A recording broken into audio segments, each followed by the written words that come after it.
सच का सौदा। दिन के उजाले में जब सूरज अपनी किरणें खेतों पर बिखेर रहा था, तब एक दुबला पतला आदमी थके पैरों से चलते हुए गांव रामपुर में दाखिल हुआ। उसके फटे कुर्ते और कंधे पर टंगी पुरानी थैली बता रही थी कि जिंदगी उस पर मेहरबान नहीं रही। उसका नाम था गोपाल। गोपाल ने गांव के किनारे एक बड़े से घर के सामने रुककर कहा, भैया जी, राम राम। सुनो तो जरा, कोई काम मिलेगा क्या? दरवाजे पर रखे मोहरों के बीच से एक ठेठ आवाज आई। कौन है रे नीचे से चिल्लाने वाला? घर से निकले श्यामलाल सेठ, गांव के अमीर और ईमानदार आदमी।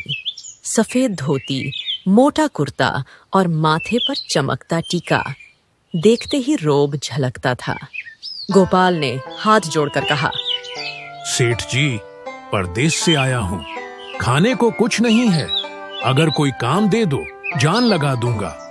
सेठ बोले, हमारे खेत में माली की जरूरत है, लेकिन काम मेहनत का होगा।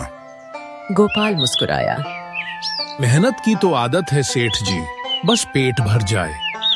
श्यामलाल सेठ ने कुछ सोचा और सिर हिलाते हुए कहा, ठीक है, कल से काम शुरू कर दे।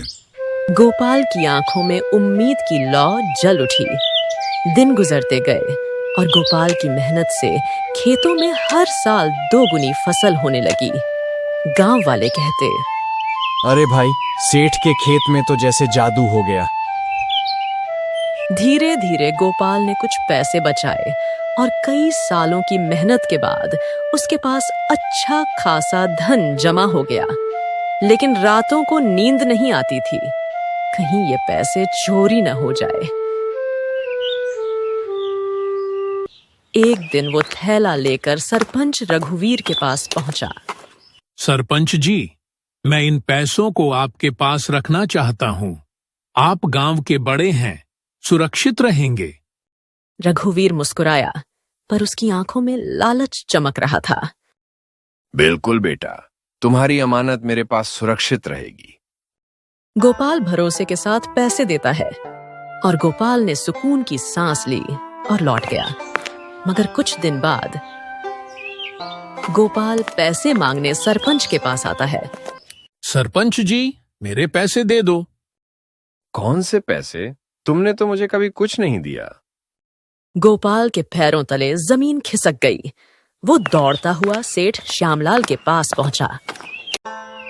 सेठ जी, मेरा सब लुट गया। सरपंच ने मेरे मेहनत के पैसे खा लिए। श्यामलाल कुछ पल शांत रहे, फिर बोले, गोपाल, जो अच्छा काम करता है उसे न्याय भगवान नहीं, इंसान भी देता है। चल कुछ सोचते हैं। अगले दिन श्यामलाल ने सरपंच को बुलाया। रघुवीर जी, सुना है आप बहुत भरोसेमंद हैं। मेरे पास भी सोने के सिक्कों का एक थैला है। कल मैं शहर जा रहा हूं, इसलिए आप ही के पास रखना चाहता हूं। सरपंच की आंखें चमक उठीं। सेठ जी, आपके जैसे लोगों की सेवा करना सौभाग्य है। सेठ हंसा और बोला, अच्छा, शाम को गोपाल मेरे साथ आएगा, तुमसे मिलवाता हूं। संध्या हुई। गोपाल और सेठ पहुंचे तो सरपंच ने बड़ी खातिरदारी की। सेठ ने थैला आगे बढ़ाते हुए कहा, ये लो, इसमें बहुत कीमती सिक्के हैं।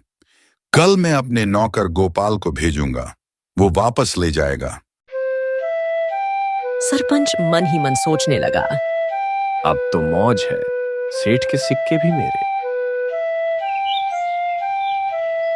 अगली सुबह सेठ ने गोपाल को भेजा। सरपंच जी, सेठ जी ने जो सिक्के रखे थे वो ले जाऊं? सरपंच पसीने में भीग गया। कौन से सिक्के, कौन सी बात? उसी वक्त दरवाजे के पीछे से श्यामलाल प्रकट हुए। अरे रघुवीर जी, हमने तो तुम्हारी ईमानदारी की परख की थी। अब बताओ, अगर मेरे सिक्के गायब हो जाते तो गांव में क्या इज्जत रहती? सरपंच गिड़गिड़ाने लगा। सेठ जी, मुझसे भूल हुई। लो, गोपाल के पैसे ये रहे। श्यामलाल ने सख्ती से कहा। भूल नहीं, लालच हुआ है रघुवीर। ये गांव गरीबों की मेहनत पर नहीं, सच्चाई पर टिकेगा। गोपाल ने थैला सीने से लगाया और आंखों में आंसू लिए कहा।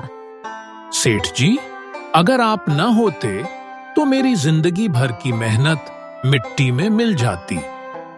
श्यामलाल मुस्कुराए। गोपाल, पैसा मेहनत से कमाया है, डर से नहीं रखना चाहिए।